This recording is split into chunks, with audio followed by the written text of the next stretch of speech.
지금 여러분이 듣고 계신 이 방송, 잠깐만 멈춰서 스스로에게 질문 하나만 던져 보십시오. 만약 내일 당장 월급이 끊긴다면 나는 과연 몇 달을 버틸 수 있을까요? 많은 분들이 이 질문 앞에서 말문이 막힙니다. 어떤 분은 2, 3개월, 어떤 분은 반년, 운이 좋은 분은 1년이라고 답하시겠죠. 그런데 더 무서운 질문이 있습니다. 내가 80살이 되었을 때 나는 과연 내 발로 걸어서 시장에 갈 수 있을까? 아니면 누군가의 도움을 받아야 할까? 이 두 질문이 오늘 이야기의 출발점입니다. 20억이 있어야 노후가 된다는 말, 여러분도 한 번쯤은 들어보셨을 겁니다. 하지만 그 말에 겁먹을 필요는 없습니다. 오늘 저는 그 숫자의 허상을 차분히 풀어드리고 대신 무엇을 준비해야 하는지 라디오에서 대화하듯 천천히 말씀드리겠습니다. 여러분 안녕하십니까? 오늘은 50대 이상을 살아가고 계신 분들을 위한 이야기입니다. 단순한 재테크 강의가 아니라 삶의 방향을 다시 잡아보는 시간이라고 생각해 주시면 좋겠습니다. 저는 수많은 은퇴 설계 전문가, 재무 설계사, 그리고 실제 사례들을 정리해서 여러분께 전달해 드리려고 합니다. 핵심부터 말씀드리면 이렇습니다. 20억은 필요하지 않습니다. 하지만 지금 당장 5가지를 바꾸지 않으면 5억이 있어도 노후는 불안할 수 있습니다. 오늘 이 시간을 끝까지 들으신다면 여러분의 통장 관리 방식, 그리고 삶을 바라보는 시선이 조금은 달라질 것입니다. 먼저 우리가 꼭 짚고 넘어가야 할 개념이 있습니다. 바로 문화지체라는 말입니다. 세상은 이미 변했는데 우리의 생각은 과거에 머물러 있는 상태를 말합니다. 많은 50대 분들이 아직도 2000년대의 방식으로 노후를 준비하고 계십니다. 부동산 하나만 잘 사면 된다. 주식 한 번만 크게 성공하면 다 해결된다. 연금과 집 한 채만 있으면 어떻게든 사라진다. 이런 생각들 말입니다. 이런 방식은 고성장 시대에는 어느 정도 통했습니다. 1990년대부터 2010년대 초반까지는 대한민국 경제 성장률이 평균 5%에 달했고 월급도 자연스럽게 올랐으며 예금 이자도 연 5에서 6%가 흔했습니다. 그러나 지금은 상황이 완전히 다릅니다. 올해 정부가 제시한 경제 성장률 목표는 2%, 물가는 2.1% 상승을 예상하고 있습니다. 성장보다 물가가 더 빠르게 오르면 가만히 두는 돈은 사실상 줄어드는 것과 같습니다. 그래서 투자가 필요하다는 이야기가 나오는 것입니다. 다만 여기서 중요한 점이 있습니다. 많은 분들이 투자를 대박의 수단으로만 바라본다는 것입니다. 은퇴 전문가들은 입을 모아 말합니다. 50대에게 가장 위험한 것은 한 번의 인생을 바꾸겠다는 투자 환상이라고 말입니다. 실제 사례를 하나 들어보겠습니다. 52살의 한 분이 퇴직금 1억 5천만 원을 받았습니다. 그는 이 돈으로 크게 한번 성공해 보고 싶었습니다. 코인이든 주식이든 한 번만 제대로 맞추면 5억은 만들 수 있을 거라 생각했습니다. 그러나 2년이 지나자 원금의 40%가 사라졌습니다. 6천만 원이 허공으로 날아간 셈입니다. 만약 그 돈을 안정적인 배당형 투자 상품에 넣어두었다면 최소한 꾸준한 수익이라도 얻을 수 있었을 것입니다. 저성장 시대의 진짜 재테크는 화려한 수익률이 아니라 본업 소득을 가능한 오래 유지하고 불필요한 지출을 줄이는 데 있습니다. 매달 50만 원씩 새는 돈을 막는 것이 투자 수익률을 10% 올리는 것보다 훨씬 강력합니다. 여기서 흥미로운 공식 하나를 소개해 드리겠습니다.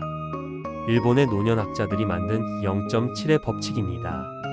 현재 나이에 0.7을 곱하면 과거 기준으로 몇 살에 해당하는지 알 수 있습니다. 지금 50세는 과거 기준으로 35세와 비슷하다는 뜻입니다. 평균 수명이 늘어났기 때문입니다. 1990년대 평균 수명은 72세였지만 지금은 83세를 넘어섰습니다. 생애 주기가 길어진 것입니다. 과거에는 50대가 은퇴를 준비하는 시기였다면 지금은 새로운 시작을 고민해야 할 나이입니다. 50대에 다시 일을 시작해 60대까지 매달 200만 원씩만 벌어도 10년 동안 2억 4천만 원이 쌓입니다. 20억을 목표로 할 필요는 없습니다. 중요한 것은 매달 꾸준히 들어오는 현금 흐름입니다. 이제 많은 분들이 가장 민감해하시는 주제로 넘어가겠습니다. 바로 자녀 교육비입니다. 한국은행이 2023년에 발표한 자료를 보면 50대 가구 지출 중 자녀 관련 비용이 평균 38%를 차지합니다. 월 소득 500만 원이면 190만 원을 자녀에게 쓰는 셈입니다. 학원비, 과외, 용돈, 등록금, 결혼 자금까지 포함한 금액입니다. 그런데 만약 이 돈을 자녀 대신 본인의 노후를 위해 투자했다면 어떨까요? 매달 190만 원을 연 4% 수익률로 20년간 투자하면 총 5억 5천만 원이 됩니다. 원금만 해도 4억 5,600만 원입니다.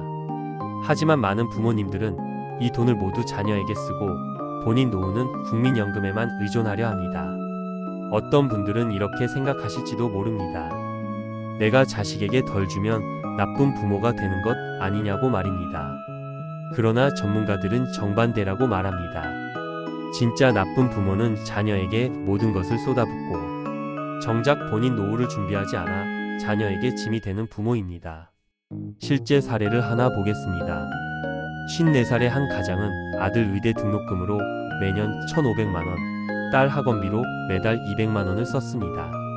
월급은 550만 원이었지만 매달 통장에 남는 돈은 50만 원도 되지 않았습니다. 그러다 57살에 명예퇴직을 당했고 퇴직금 2억 원을 받았습니다. 아들은 졸업했고 딸은 대학에 들어갔습니다. 그러나 딸이 결혼을 원하자 그는 퇴직금 중 1억 5천만 원을 전세 자금으로 내주었습니다. 60살이 되었을 때 그의 통장에는 5천만 원만 남아 있었습니다. 지금 그는 65살에 국민연금 90만 원을 받으며 아파트 경비로 일하고 있습니다. 이런 상황을 피하려면 어떻게 해야 할까요? 첫째, 지금 자녀에게 쓰는 돈을 정확히 계산해야 합니다. 지난 1년간의 지출 내역을 정리해 보십시오. 둘째, 그 금액의 절반을 줄이는 것을 목표로 삼으십시오. 월 200만 원을 쓰고 있다면 100만 원으로 줄이는 것입니다. 학원을 3곳 다니고 있다면 2곳으로 줄여보십시오. 통계를 보면 사교육비 지출과 대학 진학률은 비례하지 않습니다. 셋째, 결혼 자금과 주택 자금 지원의 상한선을 정하십시오. 예를 들어 최대 3천만 원까지만 지원한다고 미리 선을 그어야 합니다. 부모가 경제적으로 독립적이면 자녀도 자유로워집니다. 이제 많은 분들이 궁금해하시는 부분으로 넘어가겠습니다. 65살에 3억 원으로 월 300만 원을 만드는 방법입니다. 20억이라는 숫자가 왜 비현실적인지부터 따져보겠습니다. 지금 50세, 월 소득 500만 원이라고 가정해 보겠습니다. 생활비 300만 원을 쓰고 200만 원을 저축하면 15년 동안 3억 6천만 원이 됩니다. 여기에 연 4% 복리를 적용하면 약 5억 원이 됩니다. 20억을 모으려면 매달 600만 원씩 저축해야 하는데 이는 현실적이지 않습니다. 따라서 목표를 바꿔야 합니다. 필요한 것은 자산의 총액이 아니라 매달 들어오는 돈입니다. 여기서 4%의 법칙을 적용해 보겠습니다. 노벨재단은 1900년 설립 당시 약 50억 원의 기금을 가지고 있었지만 지금은 7,500억 원이 넘는 기금을 유지하고 있습니다. 원금을 건드리지 않고 수익만 사용했기 때문입니다. 이를 우리에게 적용해 보겠습니다. 65살에 3억 원이 있다면 연 4% 수익은 1,200만 원, 즉 월 100만 원입니다. 여기에 국민연금 80만 원, 기초연금 30만 원을 더하면 210만 원이 됩니다. 아직 300만 원에는 부족합니다. 여기서 주택연금을 활용하면 해결됩니다. 3억 원짜리 집을 기준으로 주택연금을 받으면 월 100만 원 정도가 나옵니다. 이렇게 합치면 월 300만 원이 가능합니다. 다만 중요한 것은 3억을 어떻게 운용하느냐입니다. 50대까지는 성장주 중심으로 자산을 키우고 65살이 되면 배당 중심으로 전환해야 합니다. 은퇴 후에는 주가 변동에 마음 졸이지 않도록 배당주와 채권 비중을 늘리는 것이 좋습니다. 전문가들이 추천하는 비율은 월배당 상품 50%, 리츠 30%, 채권 20%입니다. 이렇게 운용하면 매달 안정적인 현금 흐름을 만들 수 있습니다. 그렇다면 3억은 어떻게 만들까요? 지금 통장에 5천만 원이 있다고 가정해 보겠습니다. 15년 안에 2억 5천만 원을 더 모아야 합니다. 매달 100만 원씩 저축하고 연평균 수익률로 운용하면 15년 후 3억 1,600만 원이 됩니다. 충분히 가능한 목표입니다. 처음 5년은 지수형 성장 상품에 집중하고 다음 5년은 조금 더 공격적으로 투자합니다. 마지막 5년은 위험을 줄이고 배당과 채권 비중을 늘려야 합니다. 이제 중요한 질문이 남습니다. 60살에 퇴직하면 어떻게 하느냐는 것입니다. 여기서 승부는 60대 10년입니다. 두 사람의 사례를 비교해 보겠습니다.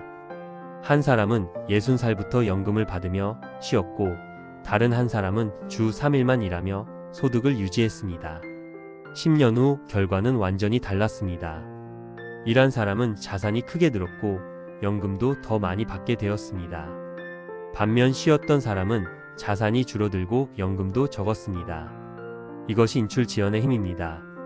60대에는 완전히 은퇴하기보다 주 3일 정도만 일하는 슬로우 워커가 되는 것이 좋습니다. 택배 분류, 아파트 경비, 편의점 야간, 대리운전 등 선택지는 다양합니다. 월 100만원에서 150만원 정도만 벌어도 충분합니다. 생활비는 검소하게 쓰면 월 100만원이면 가능합니다. 이렇게 10년을 버티면 퇴직금은 그대로 두고 자산을 불릴 수 있습니다. 그러나 돈보다 더 중요한 것이 있습니다. 바로 건강입니다. 근육 1kg이 줄어들면 의료비가 연 150만원 증가한다는 연구 결과가 있습니다. 반대로 근육을 늘리면 그만큼 비용을 아낄 수 있습니다. 요양원 비용은 한 달에 250만원입니다. 10년이면 3억 원이 사라집니다. 그래서 근육을 저축해야 합니다. 하루에 스쿼트 30개, 플랭크 1분, 걷기 30분이면 충분합니다. 6개월만 꾸준히 하면 근육량이 2kg 늘어납니다. 마지막으로 정부 혜택을 놓치지 마십시오. 희망저축계좌, 국민취업지원제도, 노인 일자리 사업, 에너지 바우처, 통신비 감면, 문화누리카드 등만 잘 챙겨도 5년간 최소 2,500만원 이상의 혜택을 받을 수 있습니다. 내일 당장 주민센터에 가셔서 상담을 받아 보십시오. 이제 오늘 이야기를 정리해드리겠습니다. 20억은 필요하지 않습니다. 3억이면 충분합니다. 매달 100만원씩 15년 모으고 성장형 투자로 키운 뒤 은퇴 전에는 배당 중심으로 전환하십시오.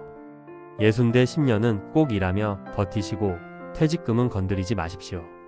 매일 근육을 저축하시고 정부 혜택을 빠짐없이 챙기십시오. 오늘 밤 당장 3가지만 하십시오.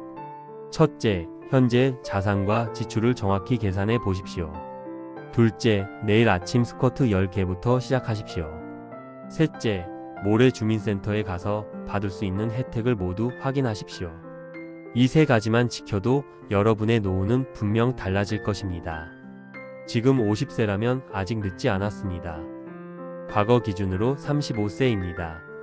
앞으로 20년 더 일할 수 있습니다. 오늘부터 시작하십시오. 여러분은 충분히 해낼 수 있습니다. 여기까지 여러분과 함께한 노후 설계 이야기였습니다. 감사합니다.